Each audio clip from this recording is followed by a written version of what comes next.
همیشه آرزویم این بود که اگه توی جای پا میذاره همیشه موفق باشه، تلاش بکنه به حدی که به طلا برسه. همیشه خودش همین گفتش بود، همیشه اومد آدم تلاش بکنه به طلا میرسه. واقعا هم همینجوره.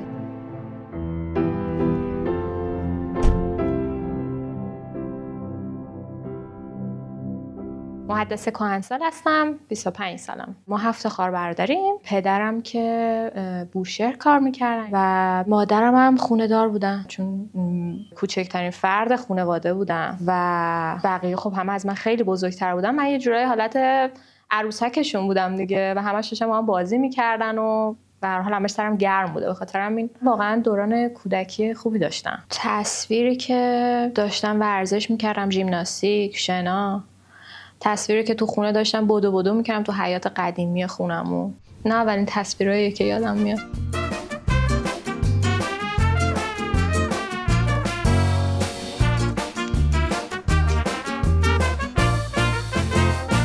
چیزی که من خودم یعنی شنیدم از بقیه، خودم که خیلی یادم نمیاد، 3 سال و نیمم بوده که توی تلویزیون یه سری حرکات ژیمناستیک دیدم دارن اجرا میکنن. بلند شدم همون لحظه و انجام دادم اون حرکات. سعی کردم که انجام بدم.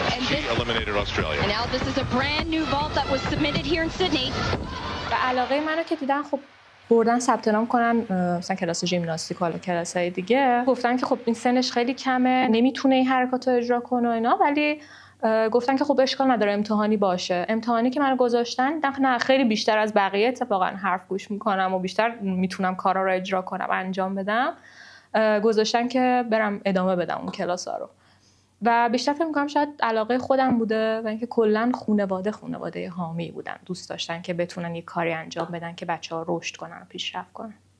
من رو علاقه که محدثه داشت خود موظف میکردم که ببرم. محدثم واقعا مشتاقانه، یعنی ساعت 6 صبح من بیدار شدم، شاید ساعت 8 باید تو باشگاه باشم، ساعت 6 بیدارم شد، آماده شد که میبردم باشگاه. وارد کلاس 3 شده بود.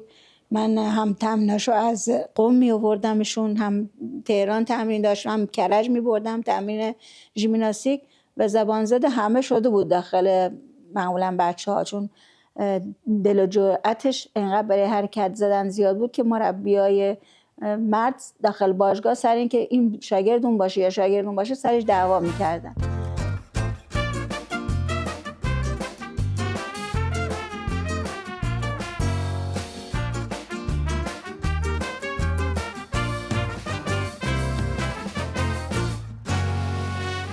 خب یک عالمه مدال دارم، مدال‌های استانی، مدال‌های کشوری و عضو تیم تهران بودم. چون زیر 9 سال بودم، هر روز مادر این مسیر رو منو می‌آورد از قم تهران، اومدم تمرین می‌کردم و برمیگشتم. داشتم آماده می‌شدم برای مسابقات خارج از کشور. فکر می‌کنم اولین دختری که میتونست توی مسابقات جهانی برای کشورهای اسلامی اینا شرکت کنه.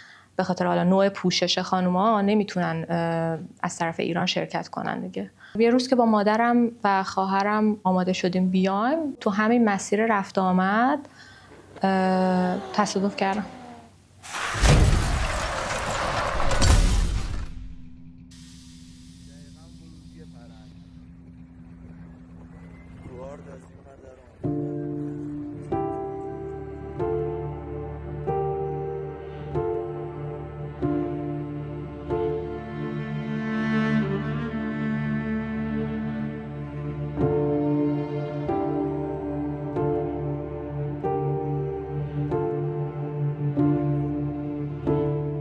ماشینی که سوار شدیم صندلی اضافه‌ای نبود برای محدثه. نشست رو پای مادر و در عکس همیشه که بازی می‌کردیم تا بیایم برسیم، سرشو گذاشت رو پای من خوابید. مامانم هم که خوابید و من همینجور نشسته بودم جاده رو نگاه می‌کردم که دیگه ماشین چرخید و راننده دستشو از رو فرمون برداشت گذاشت رو سرش و ماشین خورد توی گاردریل و ماشین پرتاب شد بالا، دوباره خوردیم زمین و شروع کرد به غلط خوردن. من دیگه بیهوش شدم از صداهایی که میشنیدم و گرمی خون که میریخت رو صورتم بیدار شدم. بعد محدثه رو دیدم و خب محدثه رو که بردن بیرون و من اومدم از ماشین بیام بیرون، دیدم که پای محدثه افتاده کنارم. پا رو برداشتم و اومدم بیرون از ماشین. اون روز واقعا روز اصلا هنوزم که هنوزه فکر میکنم من چه جوری میتونستم اون روز ادامه بدم. اولین صحنه‌ای که یادمه اینه که ما رو کشونده بودن بیرون از ماشین، سرم رو پای خواهرم بود که حالا خودشم مچ پاش تقریبا میشه گفت جدا شده بود و پای خودم رو داشتم میدم که خب یکی از پاهام کامل قطع شده بود و اون یکی پام یکم بست بود و مادرم رو داشتم میدم که اون طرفتر داشتن میذاشتنش تازه زمین. من و خواهر و مادرم فقط تو اون ماشین آسیب میبینیم که خب من از همه بیشتر.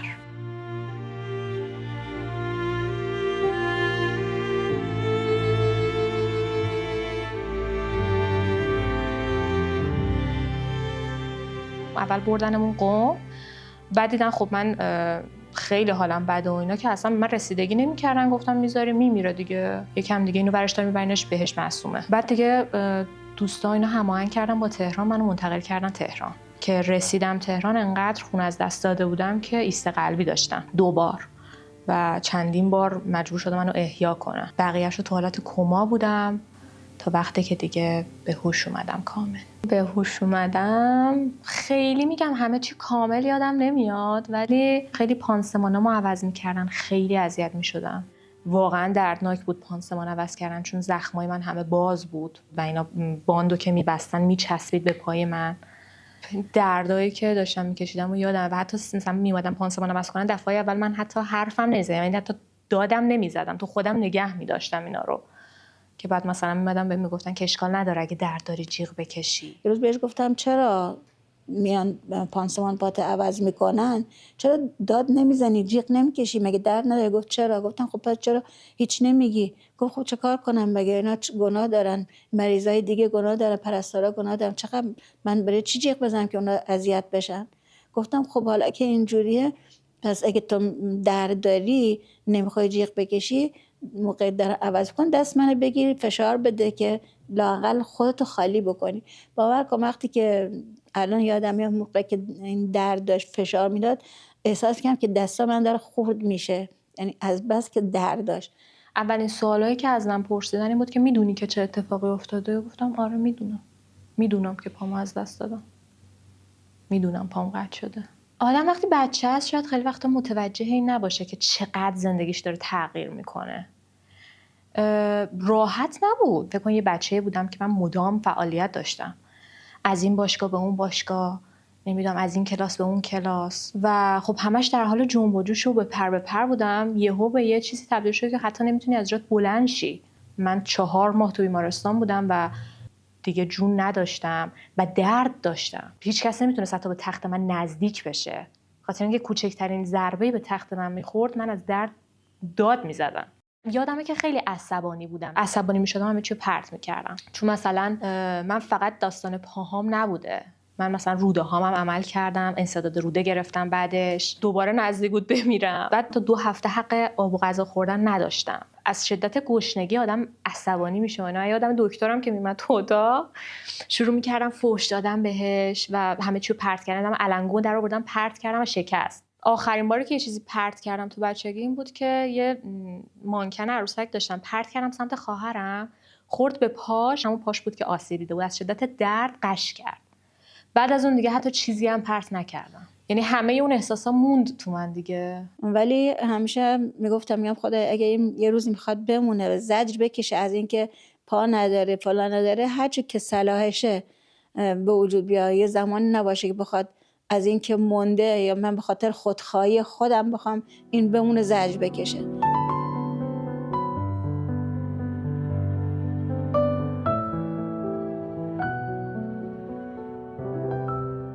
اولین مرحله که من داشتم با ویلچر سواری و اینا، بابا منو مجبور میکرد که شیبای خیلی تند رو برم و به من میگفت ممکنه تو تا آخر عمرت روی ویلچر باشی، باید بتونی از پس زندگیت بر بیای، خودت تنهایی باید بتونی مستقل باشی. این مرحله اولش بود، منو میذاشت رو ویلچر رو میگفت خودت همه جا باید بری. مرحله دومی بود که خب میتونستم دیگه پروتز بذارم و پروتز از اینجا شروع میشد که یه چیز حالت گچی مانند براتون درست میکردن، قالب پا، و یک چی بگم، یه چیز حالت چوبی کوچیک زیرش میذاشتن و تو باید سعی می‌کردی تعادلت رو روی این حفظ کنی و باهاش راه میرفتی. و من اون تایم اینجوری بودم که خب بقیه هم خواهرام و اینا انقدر ذوق می‌کردن، من خودم ذوق می‌کردم که من میتونم بالاخره راه برم، میتونم وایسم. و شاید این مراحل تلاشم باعث شد که خب از اون افسردگی بیام بیرون. میدونی الان به نظرم میاد که خب میتونستی ناراحت باشی به خاطر اینکه اون چیزایی که خیلی روتین باید انجام میدادی رو داشتی دوباره براشون تلاش می‌کردی. چیزی که یه آدم خیلی راحت بدون فکر کردن انجام میده رو تو باید ذره ذره براش تلاش می‌کردی تا برسی دوباره بهش.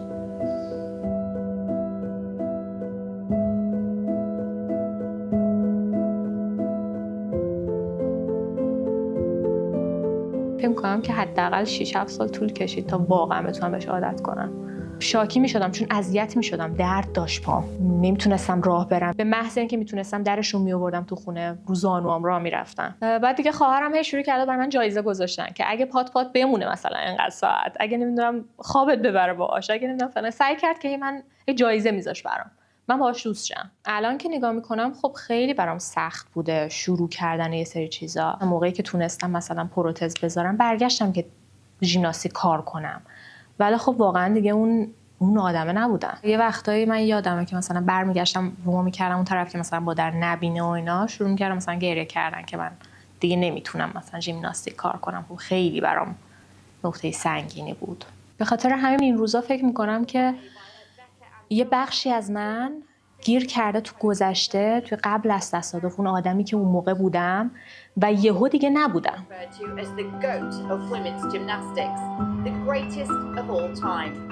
Here in Paris, alongside her medals, she wore a goat pendant around her neck. I just couldn't believe that I did it, and I know that I did it, but I don't think it's hit me just yet. It'll probably hit me whenever I go back to the village, but I'm just ecstatic in my performances tonight. Now it's time to have fun. The hard part is over. ولی پروسه ورزشم از کجا شروع شد؟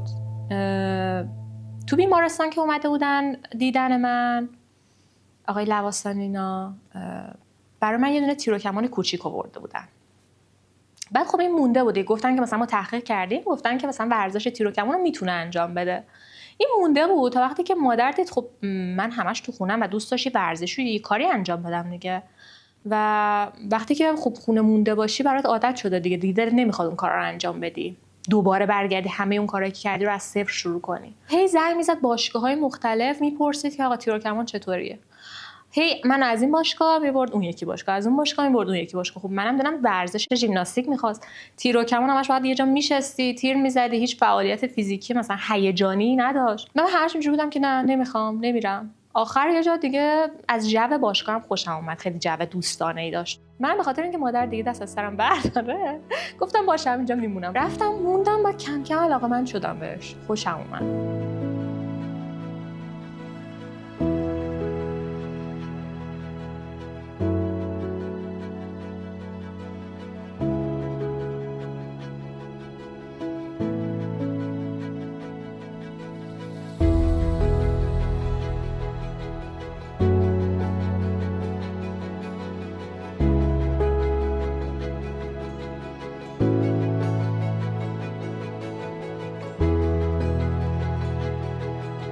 خیلی شانسی و اتفاقی یه روز که رفته بودم تمرین، یکی از سرمربیای تیم ملی، حالا الان سرمربی نیستن، ولی آقای کهتری اومد اونجا، منو دید و گفتش که این خیلی آینده داره تو تیر و کمان.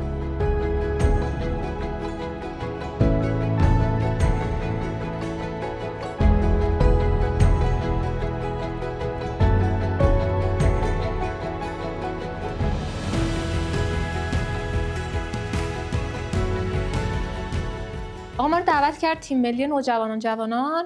یه دوره رفتیم، بقیه همه حذف شدن از تیم، فقط من موندم. منو مستقیم فرستاد به بزرگسالان. من چند سالمه؟ 14 سالم، 15 سالمه. کلا 3 ماه دارم ورزش میکنم. منو فرستاد به اونا و مسابقات تیر و کمان فکر می‌کنم اون زمان آسیایی بود اگه اشتباه نکنم که تو تایلند برگزار میشد. اون مسابقه رو من نفر یکی مونده به آخر شدم. ولی مسابقه بعدیش مسابقات سهمیه المپیک بود. سهمیه پارالمپیک در واقع بود. توی آلمان برگزار میشد سال 2015. رفتم اونجا و سهمیه رو گرفتم. واقعا میشه گفت یکی از قشنگترین خاطراتی که داشتم. منی که همه میگفتن که خب این یه بچه رو برداشتیم بردین اونجا مسابقه و هیچی نمیدونه، چقدر مگه کار کرده. و آقای کهتری با همه جنگید و منو برد اون مسابقه. و اون لحظه‌ای که بهم گفت، من هنوز نمیدونستم سهمیه گرفتم، یعنی مسابقه داده بودم و خیلی خوب مسابقه داده بودم، برده بودم، ولی هنوز نمیدونستم سهمیه گرفتم. برگشتم رومو کردم با استادم، گفتم که چقدر دیگه سهمیه میگیرم، ولی لبخند نصف و نیمه‌ای زد و مثلا اشک تو چشاش جمع شده بود. برگشت گفتش که هی اومد بگه، نگه، نمیدونست بگه یا نگه. بعد آخر گفتش که سهمیه رو گرفتی. من واقعا اون لحظه اگر که میشد بغلش میکردم میبوسیدمش، اینقدر که حسی که میدونی آخه یه حس پدرانه‌ای هم بود که از بی‌نظیرترین حسایی بود که تجربه کردم.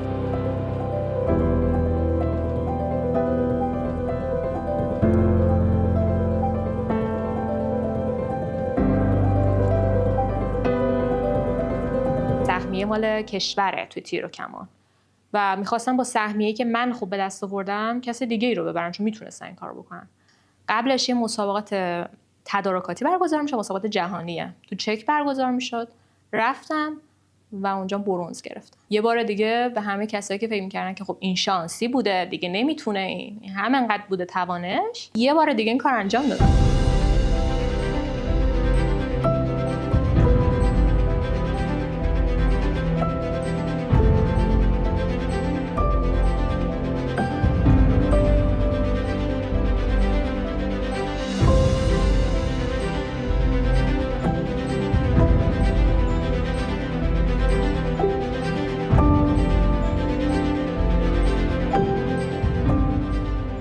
رفتم پارالمپیک، ولی خب من اون زمان اصلا راضی نبودم، یعنی نمیدیدم که چه موفقیت بزرگی میتونه باشه حضور توی پارالمپیک وقتی که تو جوانترین نفر توی کاروانی با 16-17 سال سن. ولی خب من فقط مدال میخواستم، یعنی اصلا اینا رو نمیدیدم اون زمان.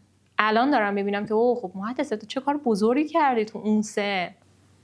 ولی میگم اون زمان اینطوری بودم که میگفتم نه، من مدال نگرفتم پس خوب نیست و اولین ناکامی ها رو اونجا تجربه کردم. یه زمانی واقعا همه هدفم این بودش که برم یه مقامی بیارم، یه موفقیتی به دست بیارم. فکر می‌کردم ارزش به اینه. بعد کم کم اینجوری شدم که نه، واقعا به خاطر خودم دوست دارم، به خاطر اینکه لذت بخشه. شما وقتی میتونید این لذت بخش بودن رو درک کنید که یه تایمی بشه که کلا اصلا نتونید ورزش کنید. مثلا یه آسیب داشتم تو شونم و نمیتونستم ورزش کنم و تو اون تایم اینطوری بودم که کاش فقط برم بتونم ورزش کنم، مثلا نه مقام میخوام نه هیچی. ولی قطعا دوست دارم موفقیت به دست بیارم، اما اولویت اولم این نیست. و تازه باید برمیگشتم به این که من کنکور ندادم، مدرسه نرفتم. من سوم دبیرستان پیش دانشگاهی و کنکور رو مجبور شدم تو یه سال بخونم، چون مدرسه نرفته بودم اصلا. من مامایی خوندم و مثلا فکر نمی‌کردم که مامایی رو دوست داشته باشم. رفتم گفتم حالا امتحان میکنم دیگه، اگه دوست نداشتم میام از رشته‌ام بیرون. ولی اولین بار که واقعا بچه به دنیا آوردم انقدر حس شیرینی بود که داری کمک میکنه که یه بچه بیاد و اون تجربه های اولش از زیستن کنار توه. و یه چیز دیگه این که میتونی به مادرش اون حس اطمینان رو بدی که خیالش راحت باشه و احساس امنیت داشته باشه. این خب خیلی برای من ارزشمند بود، خیلی. هرچند که کار کردن اینجا تو ایران رو واقعا دوست نداشتم تو رشته‌ام. تو بیمارستان‌های ایران خیلی اذیت کننده است، خصوصا بیمارستان‌های دولتی کار کردن. سعی کردم برم روی بخش دیگه‌ای از وجودم که دوست داشتم بیشتر روش کار کنم و هنر رو انتخاب کردم. خب من از بچگیم نقاشی می‌کردم، همیشه نقاشی، ویولون، خطاطی دوره‌ای. ولی تو دوره‌ای که کرونا شده بود من خب باشگاه اون دوران تعطیل بود و حالا من تو خونه سر بدنسازی و تمرینات می‌کردم. ولی خب بعد چیکار می‌کردم دیگه، چیکاری نمی‌تونستم انجام بدم. با رزین آشنا شدم، با هنر رزین و شروع کردم خودم یاد گرفتم. هی امتحان کردم و هی یاد گرفتم و اینا و اینو گستردش کردم دیگه. الان ولی دیگه دارم تولید زیورآلات کار میکنم.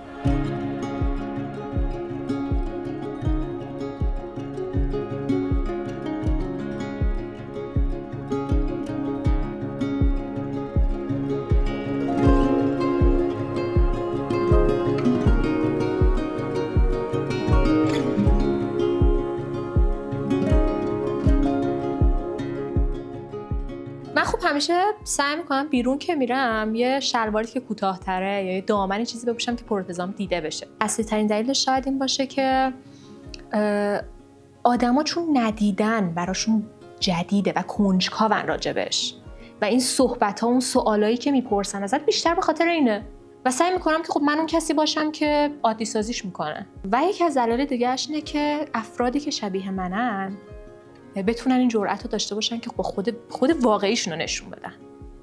اگر که من یه نقصی دارم، اگر که من یه مشکلی دارم، یه ویژگی دارم، دیده بشه. اینم یه ویژگی منه، باش ظاهر میشم. چند وقت پیشم یه مدال دیگه به دست آوردی، عکس گذاشته بودی، اون چی بود؟ آره مدالای حالا مسابقات کشوری و اینا بود که تو امسال فکر میکنم تقریبا 3 تا بوده یا 4 تا بوده. من 3 تاشو شرکت کردم و مدال آوردم. 2 تا نقره و یه دونه هم طلا. و چرا تو نباید بری پارالمپیک؟ چرا من نباید برم؟ نمیدونم، سوال خودم هست. عدم حضور ایشون توی مسابقات خیلی به خود ایشون مربوط نبود، وگرنه هم لحاظ فنی آماده بود، هم لحاظ روحی آماده بود. شرایط جور نشد براش، نه اینکه خودش نخواد. اتفاقا اردوی پارالمپیک شروعش هم تو همینجا بودش، یعنی تیم پارالمپیک تو همین مجموعه تمرینش رو شروع کردش و جای مهندسه تو اون اردو خالی بود. فوق‌العاده تیرانداز با اخلاق، حرفه‌ای. توی مسابقات هم معمولا وقتی میره رو خط حریف میدونه که اون برنده بیرون میاد. برای من به عنوان یک نماد شجاعت و جنگجوییه. من به بچه‌ها وقتی میخوام ببینم دارن کم میارن محدثه رو مثال میزنم. قهرمان دنیا باشی، قهرمان آسیا باشی، المپیک باشی، اینا هیچ کدومشون این نیست که قهرمان زندگی خودت باشی. همیشه محدثه رو من یه چیز متفاوتی میدیدم و محدثه برای من کسی بود که همیشه برای مشکلاتش راه حل پیدا میکرد و هنوزم همینه. وقتی یه کاری رو بهت میگن نمیتونی انجام بدی و هیچ کس باورت نداره، میری انجامش میدی. به نظر من یکی از بی‌نظیرترین حسایی که میتونی داشته باشی.